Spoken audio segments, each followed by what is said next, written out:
5 guarantee ಕೊಟ್ಟು ತಿಂಗಳಿಗೆ 5,000 ರೂಪಾಯಿ ಹಣವನ್ನು ಮನೆ ಬಾಗಿಲಿಗೆ ಕಳಿಸ್ತಾ ಇರ್ತಕ್ಕಂಥ ಯಾವನಾರೋ ಒಬ್ಬ ಈ ರಾಷ್ಟ್ರದ ರಾಜಕಾರಣದಲ್ಲಿ ಇದ್ದಾರೆ ಅಂದ್ರೆ ಅವರು ಸಿದ್ದರಾಮಯ್ಯ ಅಂತಕ್ಕಂಥದ್ದನ್ನು ಹೇಳ್ಬೇಕಾಗುತ್ತೆ.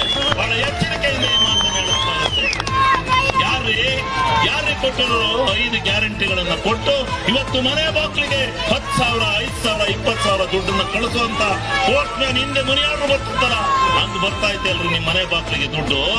ಇದನ್ನ ಮಾಡ್ತಕ್ಕಂತ ಇಂಥ ಒಬ್ಬ ಬಡವರ ಬಗ್ಗೆ, ದೀನ ದಲಿತರ ಬಗ್ಗೆ, ಸರ್ವ ಜನಾಂಗಗಳ ಶಾಂತಿಯ ತೋಟವನ್ನಾಗಿ ಮಾಡ್ಕೊಂಡು ಹೋಗ್ತಾ ಇರ್ತಕ್ಕಂಥ ಇಂಥ ಸಿದ್ದರಾಮಯ್ಯನ ನೀನು ಮಗನೇ ಅಂತ ಹೇಳ್ತಿಲ್ಲ, ನಿನಗೆ ಗುಳಗಾಲ ಐತನ್ರಿ.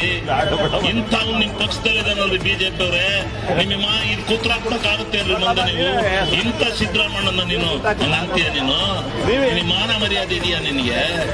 ಏನಂತ ತಿಳ್ಕೊಂಡಿದಿ? ಪ್ಯಾಂಟ್ ಬಿಚ್ಚಿ ಬಿಡ್ತಾರೆ ಹೆಂಗಸರು ಎಲ್ಲ, ಬಸ್ ಫ್ರೀನಲ್ಲಿ ಓದ್ತಾರಲ್ಲ ಎಲ್ಲರೂ ಸಿಕ್ಕು ನೀನು ಪ್ಯಾಂಟ್ ಹೊರ್ಕೊಂಡು ಹೋಗ್ಬಿಡ್ತಾರೆ. ಹುಷಾರಾಗಿರು, ಹುಷಾರಾಗಿ ಕಾಲ ಮಾಡೋದನ್ನ ಕಲ್ತು ಇದನ್ನ